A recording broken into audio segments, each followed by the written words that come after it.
చాలా చక్కగా వివరించారమ్మా. అయితే ఒక విషయం చెప్పండి. ఈ బొట్టుకి సంబంధించి చాలా మంది రకరకాలుగా మాట్లాడుతూ ఉంటారు. వివాహితులు ఈ మధ్య కాలంలో బొట్లు పెట్టుకోవట్లేదు, రకరకాల బొట్లు వాడుతూ ఉన్నారు. కలర్స్ కూడా రకరకాల కలర్స్ వాడుతూ ఉన్నారు. అసలు ఏ రంగు బొట్టు పెట్టుకోవాలి? ముఖ్యంగా దేవుడి దగ్గరికి, గుళ్ళకి వెళ్ళినప్పుడు, పండగలప్పుడు దేవుడి దగ్గర ఉన్న బొట్టు ఎవరైనా పెట్టుకోవచ్చా? వివాహిత వితంతువులు ఇలాంటి వాళ్ళు అందరూ కూడా దేవుడి బొట్టు అనేది ధరించవచ్చా అనేది? దేవుడి బొట్టే కదమ్మా, నిత్యం అందరూ బొట్టు పెట్టుకోవాలి. వీళ్ళు వాళ్ళు అన్న భేదం లేదు. ముఖాన బొట్టు లేదు అంటే అశౌచమని అర్థం, మైలో పురుడో ఉంది. ఆడవాళ్ళైతే ఇంట్లోకి రాకూడని రోజులు అని ఆ సందర్భంలో దానికి సూచనగా ఉన్నప్పుడు మాత్రమే బొట్టు పెట్టుకోరు. గాని అందరూ ఆబాల గోపాలము అంటారే, స్త్రీ బాల వృద్ధులు అవస్థ భేదం లేకుండా అందరూ బొట్టు పెట్టుకుని తీరాలి. వచ్చా కాదు, తీరాలి. మేము పెట్టుకోమంటే చేయగలిగింది ఏం లేదు, నియమం అయితే పెట్టుకోమని. అందరూ పెట్టుకోవాలి, అందరూ పెట్టుకోవాల్సిందే. ఎందుకంటే బొట్టు పెట్టుకోవడం వల్ల నాడీ మండల ప్రచోదనం జరిగి మేలు జరుగుతుంది. మేలు జరిగేదికి మతానికి సంబంధం లేదు. అన్నం తింటే ఆకలి తీరుతుంది అంటే హిందువులకి తీరుతుందా ఇంకోళ్ళకి తీరుతుందా అని కాదు కదమ్మా. ఎవరు తిన్నా ఆకలి తీరుతుంది, ఆఖరికి పశువులు తిన్నా ఆకలి తీరుతుంది. అంచేత మాకు మేలు కలగాలి అనుకుంటే, తెలివితేటలు బాగుండాలి అంటే బొట్టు పెట్టుకోవడం చాలా ప్రధానం. అది కూడా ఎరుపు రంగులో ఏ ఛాయ్ అయినా బానే ఉంటుంది, మంచిది. అయితే ఇంకొక ముఖ్యమైన విషయం ఏమిటంటే, ఈ మధ్య కాలంలో చాలా మంది వస్త్రధారణ గురించి రకరకాలుగా మాట్లాడుతూ ఉన్నారు. పండగలప్పుడు మాత్రమే శుతి శుభ్రంగా ఉండటం, చక్కగా పట్టు చీరలు కట్టుకోవడం, చీరలకి ప్రాధాన్యత ఇవ్వటం. అసలు ఒక స్త్రీ పండగలప్పుడు కానివ్వండి, లేదా ఒక వివాహిత ఏ విధంగా ఉండాలని మీరు ఎలా అభివర్ణిస్తారు? అంటే ఒట్టి వస్త్రధారణ గురించే మీరు చెప్తున్నారు. అవును, చీర కట్టుకోవడం మన సంప్రదాయం అమ్మా. ప్రపంచం యావత్తు కూడా తెలుగు వాళ్ళు కట్టుకునే చీర విధానాన్ని చాలా గొప్పదిగా వర్ణించింది. అంతేకాదు, the sexiest way of dressing is sari, Telugu sari. Telugu sari. ఎందుకంటే మీకు తమిళం వాళ్ళది, మరాఠీలది తేడా ఉంటాయి కదా, ఇదే పద్ధతి ఉంటుంది. మీరు గమనించండి, ఎక్కడన్నా విదేశీయులు చీర కట్టుకుంటే ఎలా కట్టుకుంటారమ్మా? తమిళుల్లా కట్టుకుంటారా, మహారాష్ట్రలా కట్టుకుంటారా, తెలుగు వాళ్ళు ఎలా కడతారా? తెలుగు వాళ్ళే కడతారు.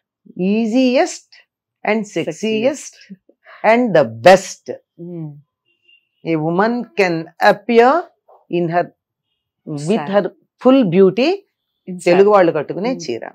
కనుక అందంగా ఉండాలనుకునే వాళ్ళు చక్కగా చీర కట్టుకుంటే బాగుంది. అది కూడా ఈ అందంలో ఎటువంటి బల్గారిటీ లేకుండా, అశ్లీలత లేకుండా, ప్రొవోకేటివ్ గా లేకుండా, మర్యాదగా అందంగా చక్కగా కనపడాలంటే, సుఖంగా ఉండాలంటే, సౌకర్యంగా ఉండాలంటే చీర కొన్నంత సుఖం లేదు. చాలా బాగా చెప్పారమ్మా. అసలు ఇక్కడ నుంచి అందరూ చీర కట్టుకోవాలి అన్న ఆలోచన కలిగేలా చెప్పారు. ఈ మధ్య పండగ నాడే కట్టుకోవడం అన్నది ఒకటి అయింది. పైగా నేను గమనించింది ఏంటంటే, కొంతమంది కుచ్చెళ్ళు అవి ట్యాగ్ చేసినవి కూడా అమ్ముతున్నారు, మగవాళ్ళ పంచెల్లాగా. భయంకరం అమ్మా. చీర కట్టుకోవడం రాకుండా ఏం తెలుగు వాళ్ళమ్మా, పంచ కట్టుకోవడం రాకుండా ఏమిటి అంటే ఏమన్నా పెద్ద కష్టమా? ఒక్క 2 నిమిషాలు సమయం వెచ్చిస్తే వచ్చేస్తుంది. 1 minute శారీస్ అని వస్తున్నాయి ఈ మధ్య. అవును, మీరు చెప్పింది కరెక్ట్. తర్వాత పెళ్లిళ్లలో పెళ్లి కూతురికి చీర కట్టడానికి ఒక మనిషిని పెట్టుకుంటున్నారు. అవును, ఏమిటది? అంత అవసరమా?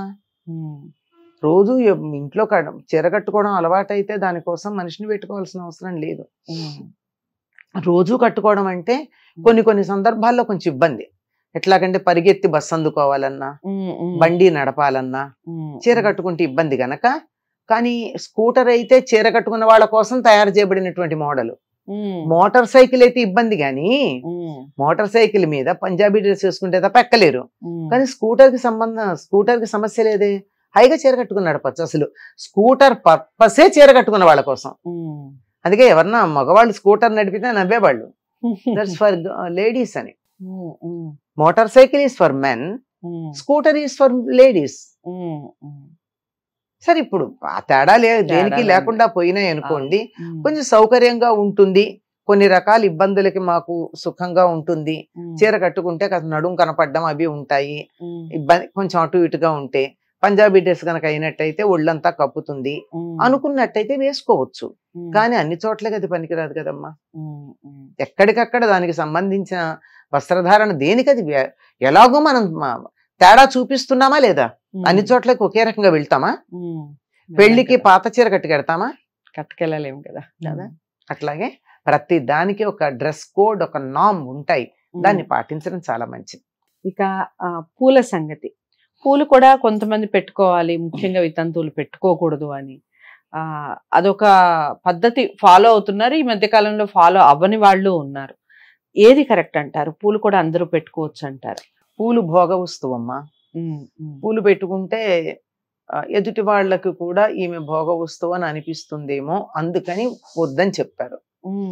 చిన్నగా ఉన్నప్పుడు చిన్నతనంలో భర్త గనక పోయినట్టయితే అన్ని రకాల భోగాలకి దూరంగా ఎందుకు ఉండాలి?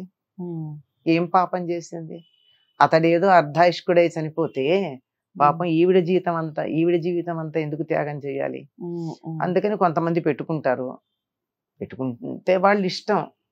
కొంతమంది పెట్టుకోరు, మాకు ఇష్టం లేదంటారు. కొంతమంది సుమంగళులు కూడా పెట్టుకోరు. ఎందుకు పెట్టుకోరంటే, మేము ఉద్యోగాలకు వెడతాం, అక్కడ మమ్మల్ని ఎబ్బెట్టుగా చూస్తారు, కొంచెం ఇబ్బందిగా ఉంటుంది, ఇతరుల యొక్క దృష్టి మా మీద పడుతుంది, అంచేత పెట్టుకోకుండా ఉండడం మాకు సుఖంగా అనిపిస్తుంది, ఇంట్లో ఉన్నప్పుడు పెట్టుకుంటాం కానీ ఉద్యోగానికి వెళ్ళినప్పుడు పెట్టుకోము అంటారు. అది వాళ్ళ ఇష్టం. ఇవన్నీ సౌకర్యమే. పూలు పెట్టుకోవడం తప్పేం కాదు, పెట్టుకోకపోవడం అంతకన్నా తప్పు కాదు. మీరు కూడా ఇక నుంచి పాటించే ప్రయత్నం చేయండి, ఆచరించే ప్రయత్నం చేయండి. ఏమైనా డౌట్స్ ఉంటే ఖచ్చితంగా కామెంట్ బాక్స్లో తెలియజేయండి. వీడియోని లైక్ చేసి షేర్ చేయండి, ఛానల్ని సబ్స్క్రైబ్ చేసుకోండి. నమస్తే.